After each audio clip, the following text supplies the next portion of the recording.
आपने इनकी पीड़ा समझी, इसका आगे क्या अंजाम? मैं इनकी पीड़ा के साथ लंबे समय से जुड़ा हूं।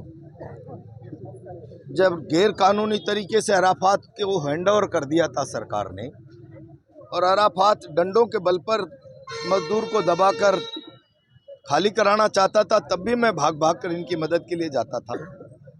और 2005 में मैंने कॉल अटेंशन मोशन से सरकार को ध्यानाकर्षण प्रस्ताव के जरिए चेताया था कि आप बहुत गलत रास्ते पर जा रहे हैं। इस संघर्ष में 150 लोगों की जान चली गई है। अब लड़ते लड़ते हालात और परिस्थिति के मारे लोग यहाँ आ गए। इनके बच्चे अच्छे स्कूलों में पढ़ते थे, अब ठेला चलाने के लिए मजबूर हो रहे हैं। सरकारों को संवेदनाएं जागृत रखकर न्याय और इंसाफ के रास्ते पर चलना चाहिए। तब लेबर मिनिस्टर ने मुझे हाउस में कहा था कि हम जेके के मजदूर के साथ न्याय करेंगे। अब 2002 में BIFR के सामने एग्रीमेंट हो गया कि इसको रिकंस्ट्रक्ट करेंगे, दोबारा चलाएंगे। और आपने फिर गवर्नमेंट ने पॉलिसी बदलकर निर्णय कर दिया, हम छोटे छोटे टुकड़ों में विभाजित करके जरा दलाली और प्रॉपर्टी डीलिंग का काम कर देंगे।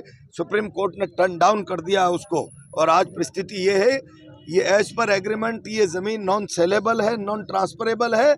इसे पर्पजली इंडस्ट्री चलाने के लिए ही उपयोग में लिया जा सकता है। अब सरकार उस एग्रीमेंट को कैंसिल करे और जो अराफात ने इतनी सारी प्रॉपर्टियां भेज दी है उसको गिरफ्तारी करके रिकवरी करे। सब कोर्ट के आदेश आ गए, उसके बाद से धरना जारी है। इस बारे में आप क्या? मैंने बोल दिया, सरकारों की चमड़ी भैंस से मोटी होती है 100 गुना। आप भी सरकार का हिस्सा रहे हो कभी? मैं संवेदनशील व्यक्ति रहा हूँ, और जब जरूरत पड़ी तो मैंने अपनी सरकार के खिलाफ भी अपनी आवाज उठाने में कोई कसर नहीं रखी है। और इसीलिए मैंने कहा कि अब ये 150 लोग मत बैठो, जरा सर्वे करो। अब जेके करते करते कितने लोगों की सांसें निकल गई, कितने लोग बचे हैं। जो बचे हैं उनको सबको लेकर आओ। बेमियादी धरने पर मैं आपके साथ बैठूंगा। पर्दे के पीछे करोड़ों की जमीन बेच